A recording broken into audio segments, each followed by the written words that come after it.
안녕하세요. 저는 버스를 모는 50대 남자입니다. 제가 오늘 사연을 보내는 이유는 제 아들 덕분에 인연이 된 한 학생을 소개하고 싶어서입니다. 제 아들한테 들려준다 생각하고 한번 잘 적어보겠습니다. 감사합니다.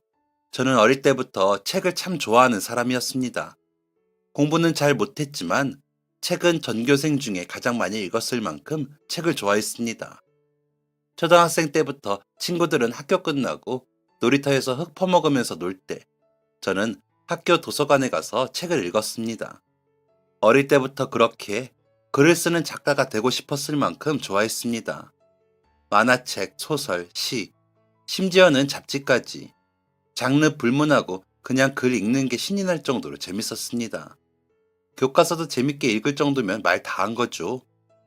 그런데 교과서는 재밌게 읽긴 했지만 성적이랑 그건 별개더라고요. 공부는 반에서 딱 중간 정도? 그저 그랬습니다. 국어는 항상 100점을 맞았지만 다른 과목들은 영 형편없었죠. 제가 형제가 제 위로 형 하나, 아래로 여동생이 하나 있었는데 둘 다 공부를 잘했습니다. 그때는 집안에 대학 가는 사람 하나만 있어도 대단한 거였고 애들 셋을 다 대학에 보내는 건 진짜 잘 사는 사람들이나 그렇게 한 거였거든요. 그래서 저는 일찌감치 대학에 갈 생각을 접었습니다. 하지만 대학에 안 가도 공부는 계속할 수 있잖아요. 배움에는 끝이 있는 게 아니니까요. 작가가 되는 공부를 하고 싶었습니다. 어른들 말씀이 뭘 하던 일단 서울로 가야 시야가 넓어진다고 하기도 하셨고, 서울을 가야 사람도 많고 배울 것도 많다고 하셨습니다. 제 고향이 경기도 인천이라 서울이 코앞이긴 했지만 많이 가본 적은 없었거든요. 친척들 결혼식 때 부모님 따라 몇 번 오간 게 전부였습니다. 저는 결심했습니다. 서울에 가서 죽이 되든 밥이 되든 글을 한번 써보자고요. 그렇게 고등학교 졸업하고 바로 군대에 갔다 왔습니다. 저보다 5살 많은 형이 친구들보다 군대 늦게 갔다가 후회하는 거 보고 저는 빨리 해치워버리자는 마음으로 얼른 다녀왔습니다. 그리고 전역하고서 한 달 뒤에 바로 서울로 떠났습니다. 서울에서 대학 다니는 친구가 있어서 그 친구의 부모님이 구해주신 작은 옥탑에 친구랑 둘이 지냈습니다. 제가 옥탑은 그때 처음 살아보는 거였는데 진짜 무시무시하게 춥더라고요. 11월 말에 그 친구 집에 들어갔거든요. 친구가 각오하라고 하긴 했지만 그 정도일 줄은 몰랐습니다. 한겨울엔 수도가 나오는 날보다 안 나오는 날이 더 많았고 밤새 바람에 창문도 덜덜덜 떨리고 잠바를 입고 이불을 3개나 덮고 자도 바들바들 떨면서 잠을 자야 했습니다. 하지만 젊은 게 좋은 건지 그러면서도 감기 한 번 안 걸리고 씩씩하게들 잘 살았습니다. 그것도 낭만이라며 서울을 언제 이렇게 내려다보겠냐며 옥탑의 감성을 온몸으로 느꼈습니다. 저는 그 추운 옥탑에서 매일같이 글을 썼습니다. 지금은 인터넷 같은 게 잘 되어 있으니까 컴퓨터로 써서 컴퓨터로 글 보내는 세상이잖아요. 제가 20대 때만 해도 컴퓨터는 무슨 원고지 사서 연필로 글 쓰던 세상이었습니다. 원고지 잃어버리면 글 쓴 거 다 날라갔고요. 컴퓨터가 있긴 있었지만 값비싼 컴퓨터를 살 수 있는 능력은 제겐 없었고요. 겨울 되면 끓인 물에 수건 적셔서 옆에 두고 글 10자 쓰고 손 데우고 또 10자 쓰고 손 데우기를 반복했습니다. 그렇게 열정적으로 저는 글쓰기에 임했습니다.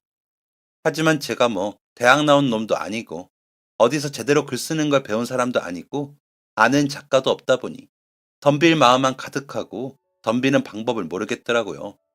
그래서 그냥 무작정 출판사 가서 글 보여주고 어디 잡지사 가서 또 글 보여주고 인쇄소까지 찾아가서 글 보여주고 다녔습니다. 어렵기에 가능한 객기였죠. 하지만 그게 어디 쉽게 통할 리 있겠습니까? 제가 대단하게 필력이 좋은 것도 아니고 연고도 없었고 원고 한 뭉치 들고 짧은 시간에 저를 어필하기란 여간 쉽지 않은 일이었죠. 고민하던 저는 작가가 되기 위해 한 걸음 더 다가가 보자 생각했습니다. 그렇게 저는 신문사에 취직을 하게 되었습니다. 말이 신문사지 그냥 신문 인쇄하는 인쇄소였습니다. 그래도 너무 행복했습니다. 신문이 세상에 나가기 전에 제가 제일 먼저 보는 거잖아요. 그 희열이 얼마나 짜릿했는지 모릅니다. 처음엔 생활비도 벌고 글 쓰는 일에 한 걸음 더 다가가자고 시작한 일이었는데 그게 그렇게 쉽지가 않더라고요. 이른 새벽부터 저녁까지 일을 하고 집에 들어가면 녹초가 되어서 드러눕기 바빴습니다. 그래도 하루에 한 글자라도 쓰려고 노력했습니다. 그렇게 쓴 글로 신춘문예도 내고 공모전도 찾아서 내고 틈날 때마다 출판사 문을 두드렸죠. 한 2년을 인쇄소에서 일하면서 글을 썼습니다. 그러다가 정말 운 좋게 한 출판사에서 연락이 왔습니다. 제가 쓴 글이 마음에 들어서 미팅을 하자고 하더라고요. 안녕하세요, 강선구 작가님. 오시느라 고생 많으셨죠? 가뜩이나 출판사랑 첫 미팅하는 거라 너무 떨렸는데 저를 작가님이라고 부르더라고요. 긴장되고 설레는 마음이 더 커졌습니다. 아, 고생은요, 무슨. 불러주시는데 몇 번이고 와야죠. 하하, 저희가 감사하네요. 저희 직원이 이전에 보여주신 원고 너무 재밌게 봤다고 하더라고요. 그게 제목이, 아, 의문이라는 제목이었습니다. 아, 맞아요. 의문이었죠. 네네. 줄거리만 간단하게 부탁드려도 될까요? 사실 좀 의아하긴 했습니다. 저랑 작품 계약을 하러 온 거면서 작품 제목도 모르고 내용도 모르는 건 좀 너무하잖아요. 당시에는 너무 긴장하기도 했고, 제 작품을 누군가한테 제대로 소개해주는 건 처음이라 신나서 줄줄 얘기했습니다. 대표라는 사람이 진지한 표정으로 고개를 끄덕이며 듣더라고요. 와, 정말 심오하면서도 흥미롭네요. 작가님 작품 저희가 꼭 진행하고 싶습니다. 네? 정말요? 이렇게 빨리요? 원고도 가져왔는데 안 읽어보시고요? 그날 작가님이 저희 출판사에 원고 가져오셨을 때 원고 확인했던 직원이 저희 회사에서 제일 안목이 좋은 친구입니다. 대형 출판사에 있다가 저희 회사로 제가 스카우트한 친구인데 골랐다 하면 대박난 작품들이 여럿이에요. 아무것도 모르는 저 같은 사람이 혹하기에 딱 좋은 멘트였습니다. 정말 운이 좋았다고 생각했습니다. 그때 제가 하루 날 잡고 출판사들 돌아다닌 날이었는데 저랑 계약을 한다는 이 회사는 사실 알지도 못한 출판사였거든요. 다른 출판사의 원고 보여주러 갔다가 주변에 있길래 간판 보고 우연찮게 들어갔던 곳이었습니다. 그런데 작가님, 아시다시피 저희 회사가 이제 막 생겨나서 자본금이 넉넉하지가 않습니다. 뭐 아시는지 모르겠지만 대형 출판사들도 신입 작가님한테 계약금을 먼저 주는 경우는 없거든요. 아, 정말요? 그럼요. 아, 다른 출판사랑 미팅 안 해보셨어요? 아, 네. 제가 미팅은 처음이라서요. 아이고, 그럼 이쪽 돌아가는 걸 아예 모르시겠네요. 간단하게 설명드리자면, 기존에 계시는 유명한 작가님들은 보통 계약금을 먼저 드리는데, 신입 작가님들은 사실상 그게 많이 힘들어요. 책을 출판하는 것 자체로도 회사 입장에선 엄청난 도전이니까요. 그래서 신입 작가님들은 먼저 회사에 돈을 지불해요. 어쨌든 책을 뽑는 데 돈이 필요하잖아요. 그렇게 일정 금액을 지불하면 회사에서 더 투자를 해서 책을 뽑고 책이 팔리면 지불하셨던 금액에 판매된 인센티브까지 더해서 드리고 있습니다. 새빨간 거짓말이었습니다. 아무도 그 누구도 그렇게 책을 출간하진 않습니다. 작가가 돈을 줘야 한다뇨. 그건 얼토당토하는 말이었죠. 하지만 그때의 전 그 얼토당토 않는 거짓말에 넘어가는 애송이었습니다. 그쪽에 아는 사람도 없고 미팅도 처음이니 그렇구나 했던 거죠. 그래서 그 대표한테 큰 돈을 주고야 말았습니다. 금액 듣고 당황스러웠지만 대표라는 작자가 이것도 적은 거다. 이렇게 해봐야 몇 부 안 나온다 하며 구슬려서 돈을 줬습니다. 제가 2년간 인쇄소에서 일하며 모은 돈의 전부였습니다. 돈 주고 작업 마무리 하라길래 열심히 작업하다가 일주일쯤 지났을 때 출판사 찾아가 보니 텅텅 비어 있었습니다. 책상 의자만 남겨두고 사람도 물건도 아무것도 없었습니다. 먼지 한 톨 남기지 않고 사기꾼들은 떠났고 남겨진 저는 작가도 뭣도 아닌 거지 신세가 되어 있었습니다. 막막하더라고요. 글 쓴다고 인쇄소도 그만둔 상태였고 제가 초반에 서울에서 같이 살았던 친구가 그때 옥탑집 빼고 군대에 가 있었거든요. 그래서 저는 반지하에 방 하나 얻어서 살고 있었고요. 그런데 돈도 잃고 직장도 그만두고 사기까지 당했으니 눈앞이 캄캄했습니다. 고향에 계신 부모님 댁으로 가야 하나? 나 같은 건 글을 쓰면 안 되는 거였나? 진짜 죽고 싶을 만큼 제 자신이 답답했습니다. 그래도 어떡해요? 살아야죠. 저는 그때부터 닥치는 대로 일을 했습니다. 글 쓰겠다고 떵떵거리며 집을 나왔는데 사기당해서 고향으로 돌아가서 부모님 걱정 끼치고 싶지 않았거든요. 그때부터 글은 안 썼습니다. 바쁘게 사니 글 쓸 시간도 없었을 뿐더러 그런 일을 한번 겪으니 쳐다보기도 싫어졌습니다. 그렇게 저는 공사판도 나가보고 정원 정리하는 일도 해보고 주차장 안내도 하면서 돈을 벌었습니다. 그렇게 이 일 저 일 하다 보니까 운전을 배워야 하겠더라고요. 뭐 영업하려고 하면 운전 필수라고 하고 어디 공사판에 나가도 운전할 줄 아냐고 물어보곤 했으니까요. 그래서 운전면허도 땄습니다. 거의 공사장 돌아다니며 일을 했습니다. 젊고 힘 좋고 운전도 할 줄 아니까 아저씨들이 좋아하더라고요. 힘든 만큼 돈도 잘 벌었고요. 그런데 마냥 젊다고 까불다가 한번 다치는 일이 생겼습니다. 아직 벽 작업이 덜 된 계단이었는데 제가 그 계단 오르다가 발을 헛디뎌서 넘어진 겁니다. 그러면서 팔꿈치가 골절이 되었고 한동안 병원 신세를 져야 했습니다. 의사 선생님께서 앞으로 무거운 건 웬만하면 들지 말라고 하더라고요. 공사장에 안 무거운 게 어디 있습니까? 하는 수 없이 공사일은 그만두어야 했죠. 병원에 있으면서도 이제 뭐 해먹고 살아야 하나 막막했습니다. 큰 돈 한 번 잃고 나서 그때 돈에 좀 집착을 했던 것 같습니다. 쉬면 안 될 것 같고 바쁘게 일을 해야 할 것 같은 그런 마음이었죠. 퇴원하고서 일자리를 찾아보다가 저 사는 곳 근처 학원에서 버스 운전 기사를 구한다는 글을 봤습니다.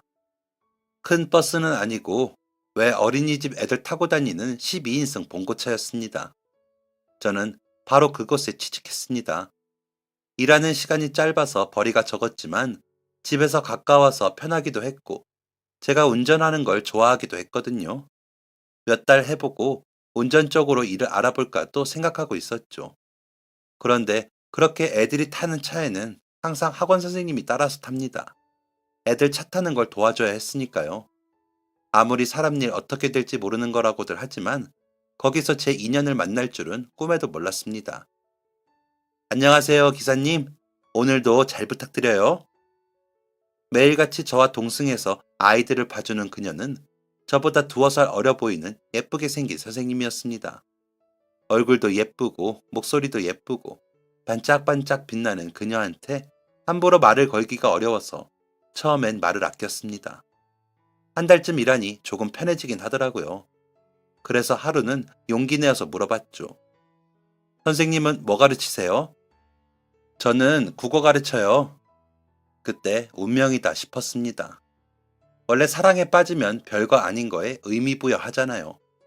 제가 국어를 그렇게 좋아하고 한때 작가가 되겠다는 야망을 품었던 사람인데 그녀가 국어 선생님이라니 이건 운명이라는 말로밖에 표현할 수가 없었습니다. 그때부터 저는 언제 말이 없었냐는 듯 그녀와 신나게 대화를 했습니다. 그녀도 책을 정말 좋아하는 사람이더라고요. 책 얘기를 하면서 많이 가까워질 수 있었습니다. 학원 버스에서 대화를 하던 저희는 어느새 밖에서 마주보고 앉아 밥을 먹으며 얘기를 나누게 되었습니다. 눈부시게 빛나는 그녀가 너무 좋았습니다. 결혼하고 싶다는 생각이 들 정도로 좋았습니다. 하지만 학원 선생님인 그녀에 비하면 저는 너무 초라했습니다. 그저 하루에 2번, 2시간씩 학원 버스를 운영하는 게 전부였으니까요. 직업을 찾아야 했습니다. 무슨 일을 하면 좋을까 고민하다가 운전일을 찾아봤습니다. 일자리 소개해주는 곳 가서 운전기사 일도 잠깐 해보고 포크레인이나 화물 트럭 쪽도 알아봤습니다. 그러다가 제 마음을 쏙 뺏어간 게 있었는데 바로 버스였습니다. 저는 버스 기사는 나이가 많아야 할 수 있는 줄 알았는데 전혀 아니더라고요. 예전에 서울 처음 왔을 때 가장 충격적이었던 게 버스였거든요. 버스가 그 정도로 많을 줄 몰랐습니다.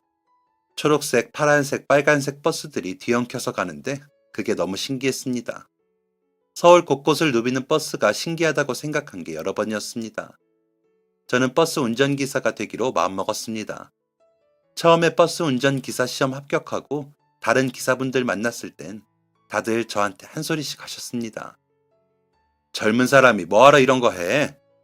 그러게 밖에서 일해야지 밖에서. 아저씨들이나 하는 걸 뭐 좋다고 하나? 그럴 때마다 저는 이렇게 대답했습니다. 버스가 좋아서요.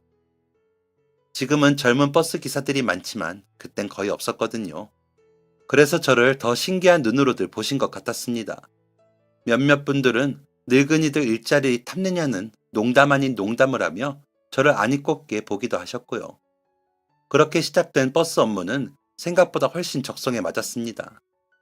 사람들을 태우고 서울 여기저기를 누비는 일은 참 설레이기도 하고 매번 여행을 떠나는 기분이었습니다. 얼른 직업을 찾자고 시작한 일이었는데 그 직업에 정말 진심으로 임할 수 있었습니다. 제가 이렇게 제 일에 열심히 임하는 모습 덕분이었는지 걱정과 다르게 아내와의 결혼 승낙을 아내의 부모님을 처음 뵌 그 자리에서 받을 수 있었습니다.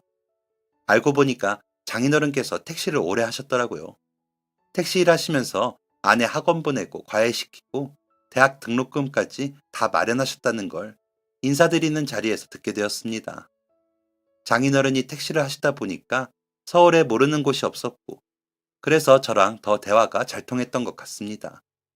저희 부모님은 뭐 두 팔 벌려 제 아내를 환영하셨죠. 어디서 이렇게 예쁘고 똑똑한 여자를 만났냐며 평생 받을 복을 다 받았다고 좋아하셨습니다. 저와 아내는 많은 사람들의 축하를 받으며 결혼식을 올렸습니다. 결혼 생활은 정말 행복했습니다. 매일 아침 저를 위해 맛있는 식사를 준비해주는 아내, 퇴근 후 함께 맥주 한 잔을 하며 그날 있었던 일을 공유하는 일상, 같은 침대에서 눈을 감고 뜨는 모든 것들이 그저 행복하기만 했습니다. 그렇게 행복에 겨운 저희에게 더 행복한 일이 일어났습니다. 바로 작고 소중한 생명이 저희 부부를 찾아온 것이었습니다. 진짜 꿈만 같았습니다. 제가 아빠가 된다니. 결혼 전에도 결혼 후에도 수없이 상상하긴 했지만 막상 진짜로 아빠가 된다니 어안이 벙벙하더라고요. 그리고 아내랑 산부인과에 가서 처음 제 아이의 심장 소리를 듣던 그 순간은 아직까지도 생생합니다. 온몸에 털이 쭈뼛 설 만큼 기분 좋게 소름이 돋던 순간이었죠. 임신을 하며 입덧도 하고 피부도 안 좋아지고 기분도 왔다 갔다 하는 아내를 위해 저는 최선을 다했습니다. 먹고 싶다는 건 뭐든 사줬습니다. 갑자기 육회가 먹고 싶다는 아내를 위해서 마장동 시장 문 여는 시간에 맞춰서 육회를 사다 주기도 했습니다. 안 그래도 힘든데 집안일을 하며 더 힘들 것 같아서 살림도 자진해서 했습니다. 화장실 청소는 무조건 제가 담당했고 분리수거나 음식물 쓰레기 버리는 것도 제가 했습니다. 아내는 배가 많이 부르고서야 학원을 그만두었습니다. 그리고 본격적으로 출산 준비를 시작했죠. 아내 공부방으로 쓰던 작은 방을 비우고 아이 방으로 꾸며주었습니다. 작은 침대와 인형과 내의 몇 개, 모빌 정도로 채웠는데도 벌써 집에 아이가 있는 것처럼 따뜻해졌습니다. 그렇게 출산일만 기다리며 지내던 어느 날이었습니다. 새벽 1시쯤 아내가 자고 있는 저를 깨우더라고요. 아내의 얼굴은 창백했고 저를 깨우던 손은 벌벌 떨리고 있었습니다. 나 피나. 바로 아내를 데리고 택시를 잡아 병원으로 향했습니다. 간호사 둘이 급하게 나와 아내를 데려갔습니다. 그렇게 수술실로 들어간 아내는 한참을 나오지 않았고 중간에 간호사가 나와 하고 간 말만 머릿속에 맴돌았습니다. 산모님과 아기 상태가 안 좋아요. 많이 이르지만 아기를 꺼내야 할 것 같아요. 아직 출산 예정일까지 2달이나 남은 날이었습니다. 둘 중에 누구 하나라도 잘못되지 않게 해달라고 빌고 빌었습니다. 하지만 수술실에서 나온 건 아내뿐이었습니다. 아내가 정말 많이 힘들어했습니다. 유산을 하는 것도 아이를 낳는 것만큼 몸의 변화가 크고 힘든 일이라고 하더라고요. 그래서 더 잘 챙겨 먹어야 하고 더 많이 쉬어야 한다고 했습니다. 하지만 아내는 먹지 않았습니다. 매일 아이 방에서 울기만 했습니다. 나 무서워. 이제 아이 갖고 싶지 않아. 또 이렇게 되면 어떡해. 무서워. 정말 다시 겪고 싶지 않아. 그래, 윤정아. 그럼 아이 갖지 말자, 우리. 이별의 슬픔이 컸던 아내는 한동안 아무것도 하지 않고 지내다가 조금씩 회복을 했습니다. 집안일도 조금씩 시작하더니 다시 학원에 나갔습니다. 걱정이 되었지만 아내가 이제 괜찮다며 밖으로 나가서 사람들을 만나야 나아질 것 같다고 하더라고요. 그렇게 조금씩 이전의 일상을 되찾았습니다. 아내 말대로 저희는 아이를 낳지 않기로 했습니다. 아이 방은 다시 아내의 공부방이 되었습니다. 아이를 좋아하던 저였지만 그보다 아내가 더 소중했기에 아내의 뜻을 존중하기로 했습니다. 그렇게 1년이 지난 어느 날이었습니다. 정말 예고도 없이 저희한테 다시 아이가 찾아왔습니다. 정말 둘 다 예상도 하지 못했던 일이라 아내는 11주가 되어서야 아기가 생긴 걸 알아차렸습니다. 저는 무척이나 기뻤지만 아내의 눈치를 볼 수밖에 없었습니다. 아내는 약간 혼란스러운 듯 보였거든요. 기뻐하는 눈치였지만 고민하는 눈치이기도 했습니다. 아내는 그맘때부터 수능반을 맡게 되었고 방학 특강도 들어가게 되어서 주말도 반납하고 일을 했습니다. 그리고 인터넷 강사 제안까지 오면서 아내의 커리어를 많이 쌓을 기회가 있었죠. 하지만 아내는 제게 이런 말을 꺼내었습니다. 사실 지난 1년 동안 나도 아이의 생각 안 한 건 아니야. 조금 무섭기는 하지만 나 이 아이는 잘 지켜보고 싶어. 우리 잘 낳아서 잘 키워보자. 나 다시 용기 내어볼게. 어려운 결정을 해준 아내에게 정말 고마웠습니다. 아내는 인터넷 강사 제안도 거절하고 방학 특강까지만 마치고 학원을 그만두기로 했습니다. 혹시나 몸이 무리를 하면 지난번과 같은 일을 겪을까 걱정이 되었을 테니까요. 저는 제 자리에서 제가 할 수 있는 것을 했습니다. 다시 아내를 위해 헌신하고 만나게 될 아이를 위해 건강도 챙기고 집안일도 하면서 긴장되는 하루하루들을 보냈습니다. 처음 임신했을 때는 솔직히 마냥 좋았던 것 같습니다. 매일 설렘으로 가득 차 있었죠. 반면에 두 번째는 긴장되는 하루의 연속이었습니다. 조금만 배가 아프다고 해도 발을 동동 구르고 병원에 검사를 받으러 가는 날은 항상 마음을 졸였죠. 예정일이 다가올수록 긴장되는 마음은 커졌습니다. 예정일을 2주 남긴 어느 날이었습니다. 사실 그때 되면 언제 아기가 나와도 이상하지 않을 때라고 하더라고요. 출근하려고 준비하는데 양수가 터졌다는 아내 말에 당장 병원으로 달려갔습니다. 수술실 앞에서 발을 동동 구르고 조마조마한 마음으로 기다렸습니다. 그 시간 병원에서 아기를 낳으러 온 사람은 제 아내뿐이었습니다. 수술실 안쪽에서 응애하는 소리가 들렸습니다. 그 순간 주저앉아서 참았던 눈물을 터뜨렸습니다. 다행이다. 다행이야. 정말 다행이야. 긴장이 풀린 마음을 스스로 도닥이며 혼자 중얼중얼 외웠습니다. 그때였습니다. 의사랑 간호사 하나가 나와 제 앞에 섰습니다.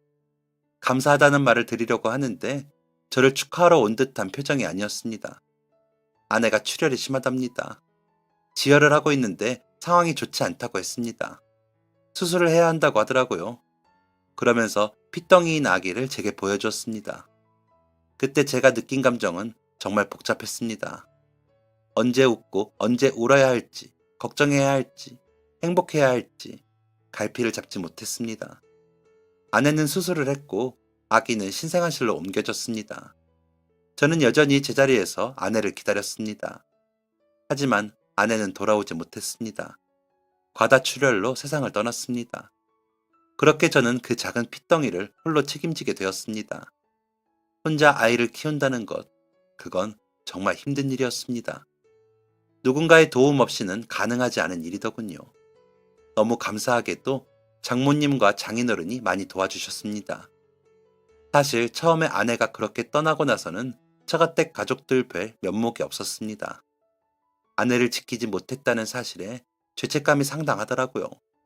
그래서 일부러 피하기도 하고 그랬는데 오히려 장모님하고 장인어른이 먼저 다가와 주셨습니다. 누구의 잘못도 아니라고, 남자 혼자 애를 어떻게 키울 거냐고, 손주 키우는 거 돕게 해달라면서요. 그래야 아내의 죽음이 헛되지 않을 것 같다고도 하셨고요. 저는 그 도움을 감사히 받기로 했습니다. 받을 수밖에 없는 상황이었죠. 분유는 어떻게 먹여야 하는지, 목욕물은 어느 정도가 적당한지 하나도 모르는 생초보 아빠였으니까요. 제가 일하는 동안은 장모님과 장인어른이 저희 집에 오셔서 저희 아들, 진우를 봐주셨습니다. 처음 아이가 100일이 될 때까지는 밤에도 거실에서 주무시면서 아이를 봐주시다가 계속 그렇게 지내는 건 아무래도 제 마음이 너무 불편해서 제가 퇴근하고는 댁에 돌아가서 편히 주무시라고 했습니다. 그렇게 장모님이 진우가 너무 예쁘다며 종종 밤에도 진우를 봐주셨지만요. 장모님이 없는 날은 제가 새벽에 깨서 진우 기저귀 갈고 분유도 먹이고 했습니다. 그러다 아침이 되면 출근을 했고요. 진우의 모든 순간을 함께 했습니다.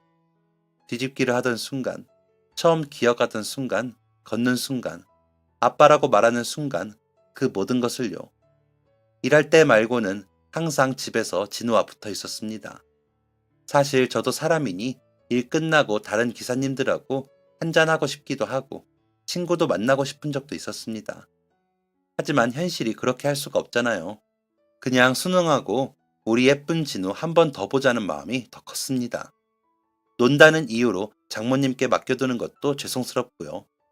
나중에 우리 아내 다시 만나게 된다면 당당하게 진우 잘 키웠다고 얘기하고 싶었거든요. 그렇게 진우는 엄마는 없지만 아빠한테 사랑을 듬뿍 받은 아이로 컸습니다. 진우는 저와 닮은 점이 참 많았습니다. 생김새는 말할 것도 없이 붕어빵이라는 소리를 들었고요. 왼손잡이인 것까지도 똑같더라고요. 그게 정말 신기하더군요. 곰처럼 뭉툭한 발까지도 닮아 있었습니다. 그런데 닮은 것은 외적인 부분뿐만이 아니었습니다. 글쎄, 책을 좋아하는 것까지 판박이더라고요. 물론 그 부분은 아내와 저 둘 다 닮은 부분이었습니다. 책을 정말 좋아하더라고요. 마치 제 어릴 때를 보는 것 같았습니다. 진우는 어릴 적부터 일주일에 한 번 이상은 꼭 저랑 단둘이 시간을 가졌습니다. 겨울엔 썰매장도 가고 여름엔 수영장도 가고 같이 둘레길도 걸어보고 바다도 가고 참 이곳저곳 많이도 돌아다녔더랬죠. 그런데 한 초등학생 2, 3학년쯤 되니까 자기가 가고 싶은 곳을 가자고 하더라고요. 그게 바로 도서관이었습니다. 학교에서도 맨날 학교 끝나고 도서관에 가거든요. 그래서 주말에는 다른 곳에 가자고 해봐도 자기는 도서관이 제일 좋다면서 거기 앉아서 저랑 하루 종일 책 읽다가 오고 싶다고 하더라고요. 참 제가 봐도 저랑 너무 닮아서 신기할 정도였습니다. 진우 데리고 저희 부모님한테 가면 어떻게 저랑 똑같은 자세로 앉아서 책을 보냐고 너무 신기해 하셨을 정도였습니다. 하지만 진우와 제가 다른 점이 있었습니다. 진우는 공부를 엄청 잘했습니다. 이건 아내를 닮았나 보네요. 유치원 때부터 학습지 같은 거 한 번도 한 적이 없는데도 덧셈 뺄셈도 잘하고 한글도 일찍 깨우쳐서 선생님들이 신기하다고 할 정도였는데 초등학교 가니까 더 잘하더라고요. 반에서 1등은 우습게 했습니다. 진우는 커서 어떤 사람이 될 거야? 나는 엄마처럼 국어 가르치는 사람이 될래. 진우가 유치원 들어가서부터 가끔 엄마에 대해 물어보더라고요. 언제까지는 피하고 숨길 수 없을 것 같아서 아내에 대해서 얘기해 주었습니다. 뭘 하던 사람이었는지, 어떤 사람이었는지 전부 다요. 그리워하고 힘들어하면 어떡하나 걱정했는데 오히려 너무 좋아하더라고요.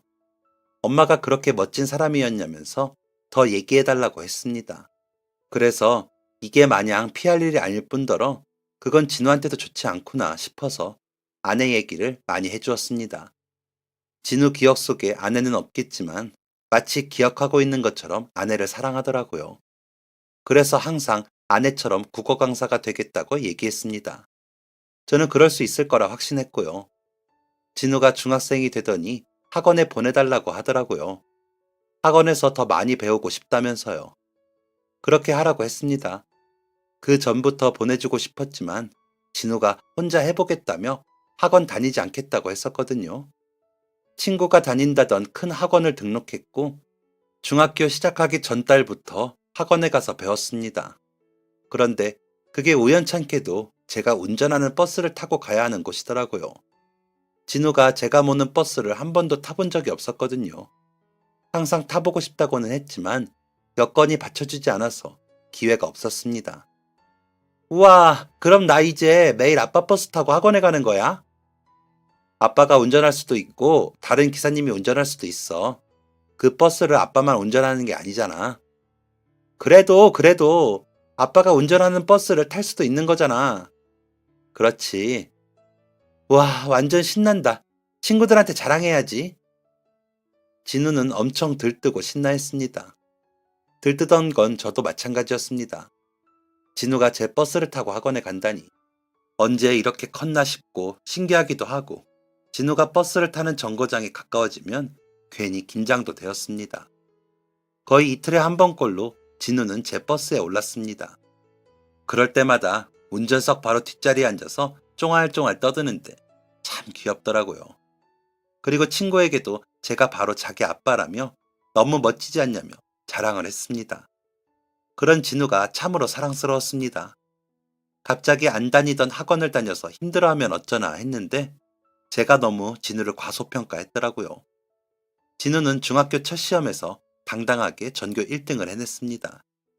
중학교 시절 내내 전교 1등을 하다가 고등학교 때 처음 5등을 해봤다는 아내의 말이 떠올랐습니다. 많은 부분이 우리를 닮은 아이구나 싶었습니다. 한 학기에 한 번씩 진우네 학교로 상담을 하러 갔는데 선생님들 칭찬이 자자했습니다. 수업 태도도 바르고 성격도 좋아, 친구도 많고 성적도 좋은 보기 드문 아이라고 하더라고요. 아빠가 되고 나니까 제 칭찬보다 자식 칭찬이 그렇게 좋을 수가 없었습니다. 저는 그런 진우가 더 공부를 열심히 할 수 있도록 책상도 좋은 걸로 사주고 필기구도 넉넉하게 사주고 서툰 솜씨지만 밥도 영양가 있는 것들로 잘 먹였습니다. 그렇게 진우가 중학교 3학년이 되었습니다. 갑자기 이런 말을 하더라고요. 아빠, 나 서울대 갈래. 진우, 벌써 대학교까지 정한 거야? 응, 우리 버스에 대학교 형 누나들 많이 타잖아. 제가 운행하는 버스에 대학생들이 꽤 자주 타거든요. 특히 서울대 학생들이 많이 탔었습니다. 왜 서울대에 가고 싶은데? 거기 잠바 같은 거 있잖아. 검은색. 그거 뭐지? 과잠바? 그거. 그게 너무 멋있어. 그래서 선생님한테 말했더니 서울대는 우리나라 최고의 학교래. 그래서 나 거기 갈 거야. 하하, 그래. 서울대에 가려면 공부 더 열심히 해야겠네. 너무 귀여웠습니다. 서울대 과잠바가 멋있어서 가고 싶다고 생각했다니 참 진우다운 생각이다 했죠. 진우는 정말로 서울대에 갈 기세로 열심히 공부를 했습니다. 진우는 아내처럼 중학교 내내 전교 1등을 했습니다. 졸업식 날 선생님들이 진우가 고등학교 가서는 얼마나 더 잘할지 기대된다는 극찬까지 해주셨습니다. 그건 저도 진우도 마찬가지였습니다. 진우는 고등학교 가서 또 어떤 새로운 것들을 배우게 될지 너무 기대된다고 하더라고요. 저도 진우의 고등학교 생활이 덩달아 기대되었죠. 진우는 여전히 제 버스를 타고 학원에 갔습니다. 진우가 고등학교에 막 입학을 하고 비가 오렸는지 날씨가 흐릿흐릿하던 날이었습니다. 비가 오려나? 진우는 우산 챙겼나 모르겠네. 전화라도 해봐야겠다. 버스 운행을 하고 있던 저는 진우가 걱정되어서 전화를 걸었습니다. 아빠, 왜? 우산 챙겼어, 진우야? 응, 챙겼지. 지금 버스 타러 가고 있어. 정말? 아빠 10분 뒤쯤 도착할 것 같아. 오, 진짜? 그럼 아빠 버스 올 때까지 기다릴게. 그래, 진우야. 종종 그렇게 전화로 타이밍을 맞추기도 했거든요. 설레는 마음으로 진우가 타는 정류장에 도착을 했습니다. 인사를 할 준비를 하고 있는데 진우가 타지 않더라고요. 이상했습니다. 한 번도 그런 적은 없었습니다. 안 좋은 예감이 들었습니다. 버스 문을 닫고 다시 출발을 해서 코너를 도는데 구급차가 보였습니다. 그리고 들것에 실려가는 진우와 같은 고등학교 교복이 보였습니다. 뭐에 홀린 듯 버스를 세우고 내렸습니다. 허둥지둥 구급차 쪽으로 달려갔습니다. 진우였습니다. 정신이 나간 사람처럼 소리를 질렀습니다. 정말 제정신이 아닌 와중에 버스는 책임져야 할 것 같더라고요. 회사에 급하게 전화를 하고 승객들한테 죄송하다고 우리 애가 지금 구급차를 탔다고 하고 진우를 따라갔습니다. 고등학교 교복이 멋져서 마음에 든다고 했던 진우의 교복은 온통 피투성이었습니다. 이깟 교복 몇 번이고 새로 사줄 수 있으니 제발 깨어나기만 했으면 좋겠다는 마음뿐이었습니다. 미친 듯이 떨리는 손으로 진우의 손을 꼭 잡았습니다. 진우야, 일어나봐. 응? 아빠야, 아빠. 아빠 왔어. 아빠 버스 타기로 했잖아. 진우야. 눈물이 멈추질 않았습니다. 구급차는 응급실에 도착했고, 진우는 바로 수술실로 들어갔습니다. 아내가 떠났던 그날이 떠올랐습니다. 너무 무섭고 겁이 났습니다. 길어지는 수술에 처가댁에도 연락을 드렸고, 장모님과 장인어른이 한 걸음에 달려오셨습니다. 진우는 10시간 동안 수술을 했습니다. 땀을 닦으며 나오는 의사 선생님의 말이 상황이 많이 안 좋답니다. 진우는 중환자실로 옮겨졌습니다. 하루 2번 중환자실 면회가 있는 시간마다 진우를 찾아갔습니다. 여전히 눈을 뜨지 않는 진우를 보고 그저 울기만 했습니다. 진우의 손을 잡고 기도만 했습니다. 제발 이 예쁜 아이가 눈을 뜨게 해달라고 빌고 또 빌었습니다. 하지만 그렇게 꿈 많고 사랑스럽던 진우는 중환자실에 들어가고 2주가 지난 날 세상을 떠났습니다. 사람들이 저보고 무슨 팔자냐고 하더군요. 아내도 잃고 아이도 잃고. 그러게요. 저도 궁금합니다. 이게 무슨 팔자인지. 전생에 무슨 죄를 그렇게 지은 건지. 참 제 자신이 너무 싫었습니다. 모두 저 때문에 일어난 일 같았습니다. 아내도 진우도 모두 저를 만나 그렇게 된 것 같았습니다. 저는 폐인처럼 지냈습니다. 진우가 뺑소니 사고를 당했거든요. 나중에 범인을 잡긴 했지만요. 차 사고를 당해 떠난 진우를 생각하니 다시 운전대를 잡을 용기가 나지 않아 거의 20년을 몸담궜던 버스 일을 그만두었습니다. 아내 때문에 시작한 일, 진우 보고 버틴 일, 그 둘이 없는 세상에서 버스는 아무것도 아니었습니다. 집에서 나가기가 두려웠습니다. 행복한 사람들을 보면 화가 날 지경이었습니다. 왜 난 이토록 불행해야 하는지, 왜 죄 없는 아내와 진우가 행복해질 수 없었던 건지 너무너무 가슴이 아팠습니다. 매일 술을 먹었습니다. 퍼부었다는 말이 더 정확하겠네요. 매일 편의점에서 술을 사서 집에 갔습니다. 그렇게 술에 빠져서 폐인 생활을 한 지 6달이 넘은 어느 날이었습니다. 집에서 한참 술을 먹고 있는데 술이 똑 떨어져서 나갔습니다. 집 앞 편의점이 사정이 생겨 죄송하다는 글과 함께 문을 닫았더라고요. 결국 멀리 떨어진 마트까지 가야 했습니다. 그토록 지나기 싫은 버스 정류장을 지나야 했습니다. 진우가 죽고 한 번도 그 길을 지난 적이 없었습니다. 사람들, 차, 버스, 그 모든 게 싫어서 두 눈을 질끈 감고 걸어갔습니다. 그때 퍽 하고 누군가와 부딪혔습니다. 이미 취할 대로 취했던 저는 힘없이 주저앉았습니다. 아저씨, 괜찮으세요? 고개를 들어보니 젊은 남학생이 걱정스런 얼굴로 저를 일으켜 세우려 하고 있었습니다. 남학생이 입은 옷이 눈에 들어왔습니다. 서울대학교과 잠바였습니다. 갑자기 눈물이 흘렀습니다. 아저씨, 많이 아프세요? 괜찮으세요? 남학생은 저를 근처에 있던 작은 놀이터 벤치에 앉혀두더니 잠깐 기다려보라고 했습니다.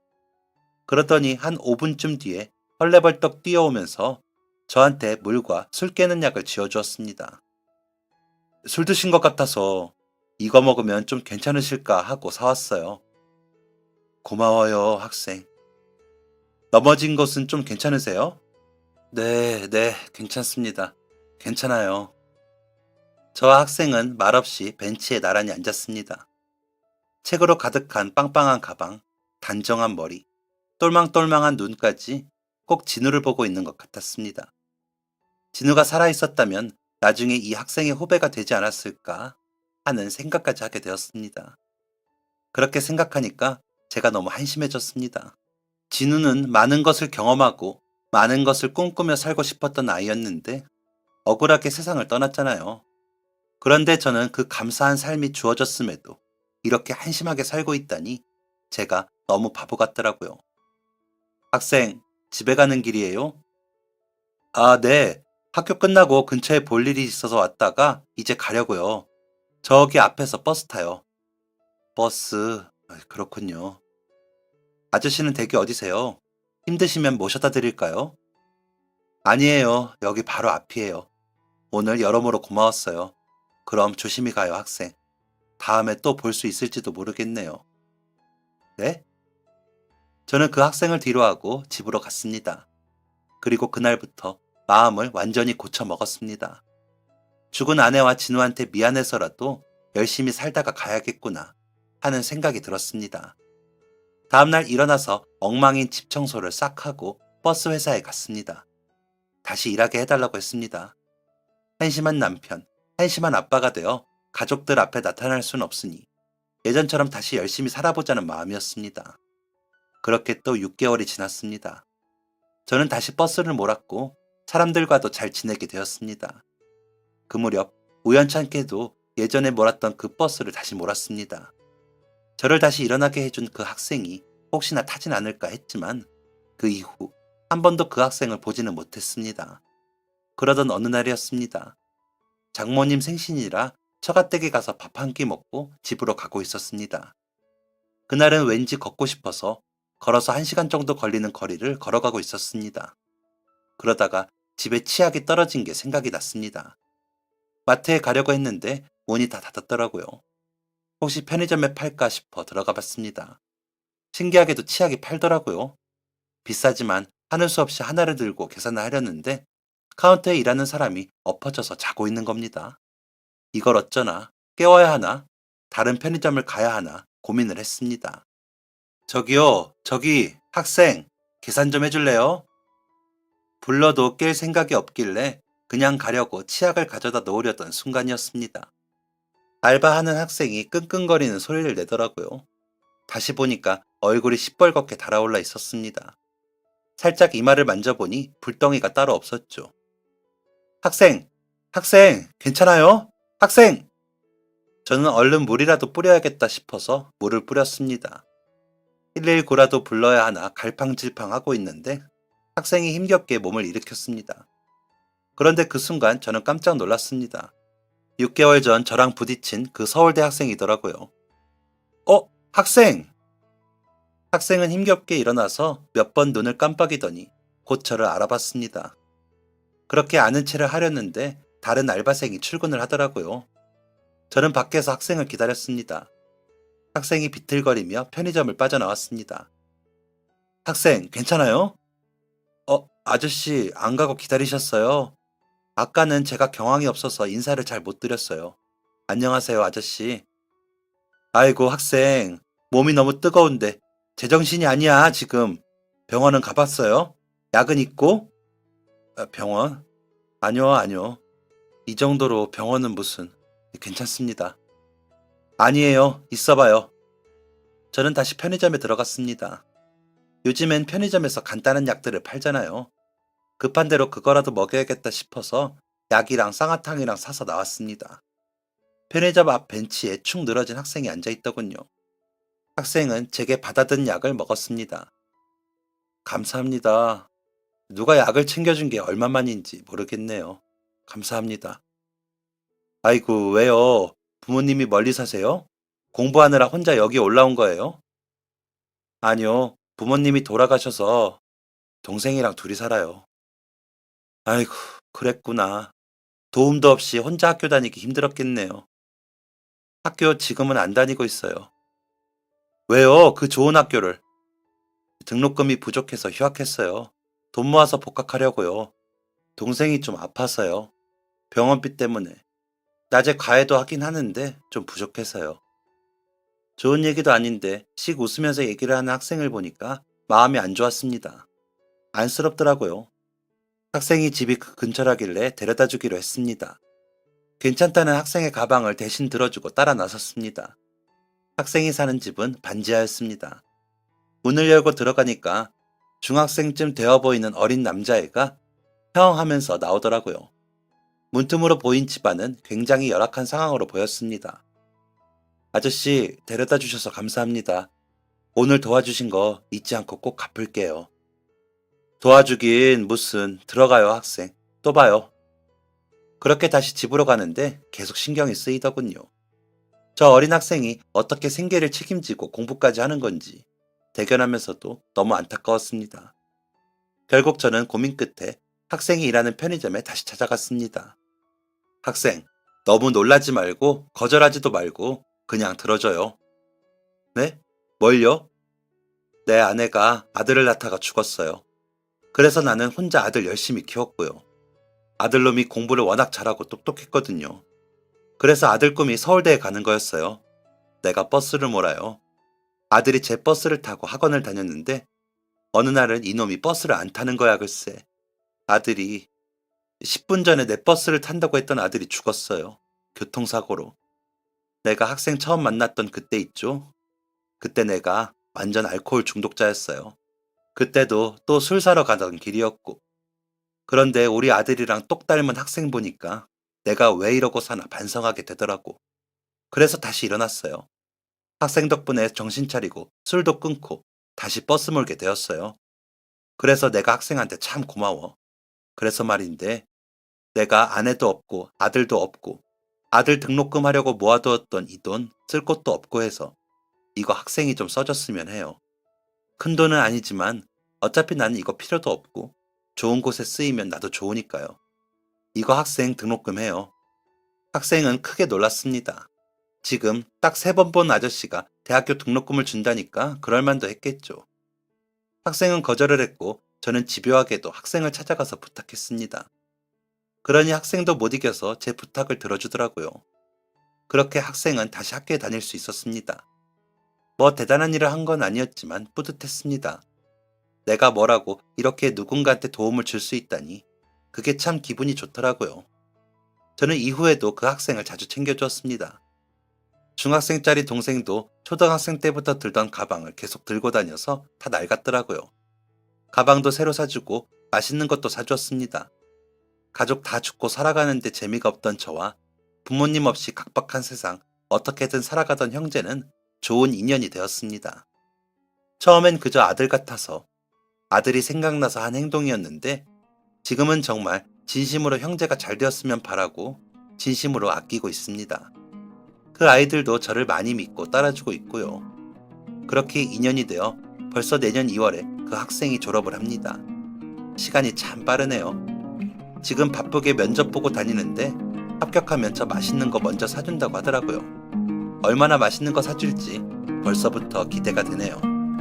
저는 여전히 버스를 몰고 아내와 아들을 생각하며 열심히 살아가고 있습니다. 나중에 하늘에서 가족들 만나면 나 열심히 살았다고 얘기해 주려고요. 그때까지 이 좋은 인연 이어가며 후회 없는 삶 살겠습니다. 지금까지 사연 들어주셔서 감사합니다. 사연이 재밌으셨다면 구독과 좋아요를 눌러주세요. 감사합니다. 안녕히 계세요.